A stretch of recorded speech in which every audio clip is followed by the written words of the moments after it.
Groep 8 van basisschool De Bongerd besteedt aandacht aan de verkiezingen. Vandaag gingen de leerlingen het centrum in om te praten met de lokale politieke partijen. Woensdag 19 maart is het zover. De gemeenteraadsverkiezingen staan dan op het programma. Alhoewel de kinderen van basisschool De Bongerd natuurlijk iets te jong zijn om te stemmen, vindt de school het toch belangrijk om de leerlingen kennis te laten maken met de lokale politiek. En dat kan natuurlijk het beste door de partijen zelf op te zoeken. We zijn in de klas bezig over de verkiezingen, maar wat ze hier kunnen vragen en wat ze hier horen, dat blijft allemaal veel beter hangen als wat ik ze in de klas vertel, vandaar. En wat voor dingen vragen de leerlingen allemaal? Ja, dat is heel gevarieerd. Ook wel over de landelijke politiek en dingen die ze gewoon om zich heen zien. Van wat vind je ervan dat iemand van 14 rookt?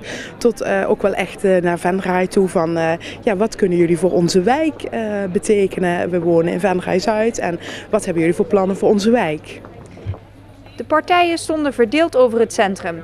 De kinderen bezochten de campagnehuizen, maar ook de standjes buiten. En zij luisterden aandachtig naar de partijleden. Ja, waarom doen jullie dat niet verbieden tot 18 jaar of zo? We zitten hier voor de politiek zoals die bedreven wordt in Venray. En wat je nu zegt is iets wat landelijk is. Duidelijk is dat de landelijke politiek, en dus ook D66, er tegenstander van is dat er op jonge leeftijd al gerookt wordt. Ik vind het wel heel erg interessant en ook wel leerzaam. Heb jij zelf ook vragen gesteld? Ja, over wat hun doen bij onderwijs. Dat heb ik gevraagd. En wat kreeg je voor antwoord hier?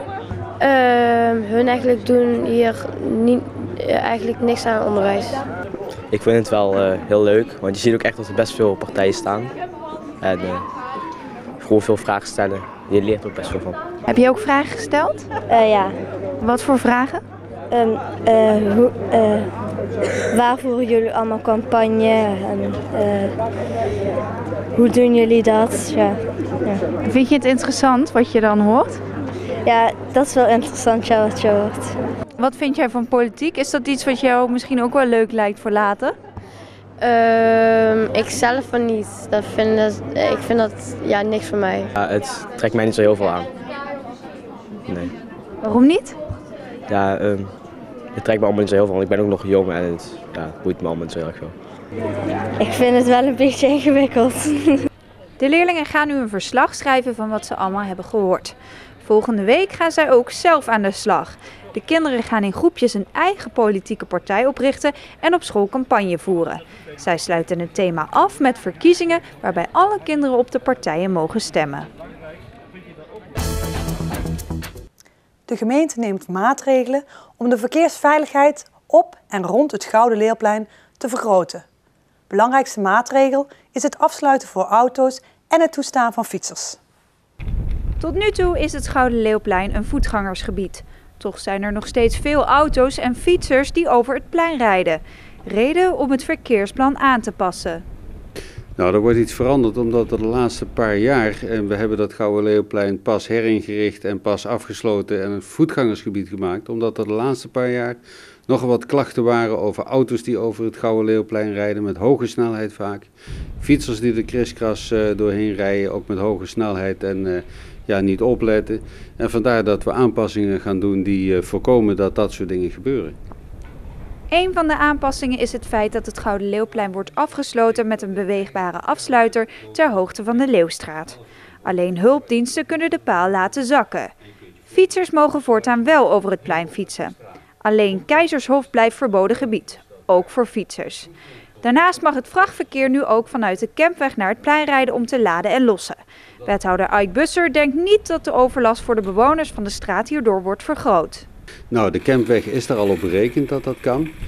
Maar omdat we dus een eenrichtingssituatie hadden gecreëerd voor vrachtwagens via de Henseniusstraat en de Kempweg, was er in ieder geval al één verkeersbeweging. En om nu andere overlast te voorkomen is dit compromis eruit gekomen en moeten we dus met vrachtwagens heen en terug. Maar de Kempweg op zich is er breed genoeg voor, is er bemeten, is ruimte genoeg voor fietsers. Dus in die zin is er verder geen enkel risico aan verbonden.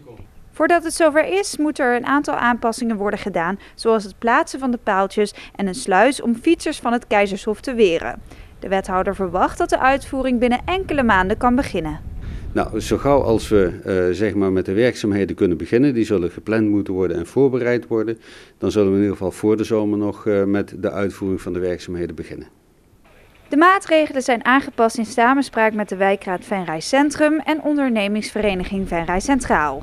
De totale kosten bedragen €40.500. Vandaag vond het grote kinderdebat in Venray plaats. In het kader van de gemeenteraadsverkiezingen deden in totaal 100 leerlingen van 22 basisscholen mee.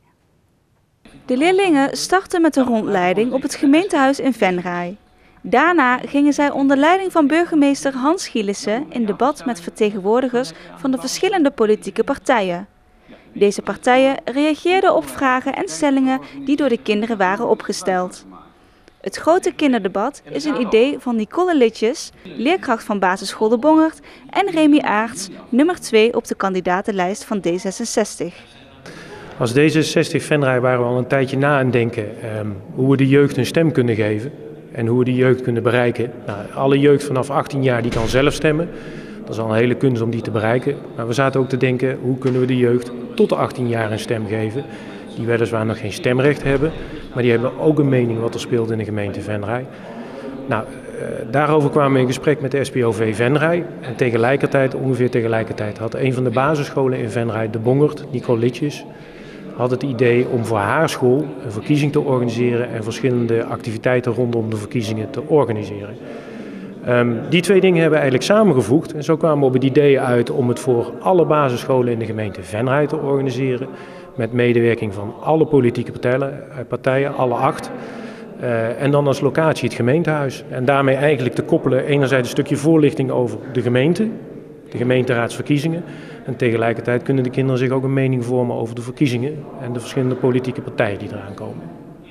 Het idee erachter is dat er tijdens deze middag een brug geslagen wordt tussen de kinderen en de gemeentepolitiek. Wij werken op de scholen aan burgerschap en dan vertellen wij over wat democratie is. En we proberen dat op schoolniveau natuurlijk te laten zien dat je samen dingen kunt doen. En samen ben je sterker en ja, de meerderheid beslist. En niet zo heel veel kinderen weten hoe dat in de gemeentelijke politiek is. En de toegevoegde waarde is dat wat je op school zeg maar leert, dat je dat in de grote mensenwereld kunt toepassen. En vandaar is deze kans natuurlijk prachtig. De meeste leerlingen hebben zich op de scholen goed voorbereid op dit debat. Ondanks deze voorbereidingen is het voor hen toch soms lastig om alles te begrijpen. Het is wel heel interessant, maar ja, sommige dingen zijn wel wat moeilijker en moeilijk te begrijpen. Wat vond je dan vooral moeilijk? Nou ja, moeilijk, gewoon de moeilijke woorden meer. Gewoon die moet je goed begrijpen. De aanpak van zwerfafval vinden leerlingen in ieder geval een goed punt voor op de politieke agenda. Dat er meer prullenbakken komen, want er ligt heel veel rommel in Venray, vooral van chips, drinken en al die spullen. Vooral het afval wel. Dat is echt heel belangrijk. De organisatoren hopen dat de kinderen door dit debat het belang van stemmen gaan inzien. Enerzijds hoop ik dat de kinderen er iets van leren, iets van het proces rondom politiek gaan begrijpen voor zover ze dat al niet doen. Wat ik ook hoop is dat de kinderen de politieke partijen huiswerk mee naar huis geven van dit vinden wij belangrijk, hè, want ze hebben geen stem, maar toch willen ze de politieke partijen iets meegeven. En anderzijds hoop ik ook dat de kinderen thuis hun ouders die nog twijfelen of ze gaan stemmen, dat ze die kunnen overtuigen dat ze wel moeten gaan stemmen, want dat is wel belangrijk.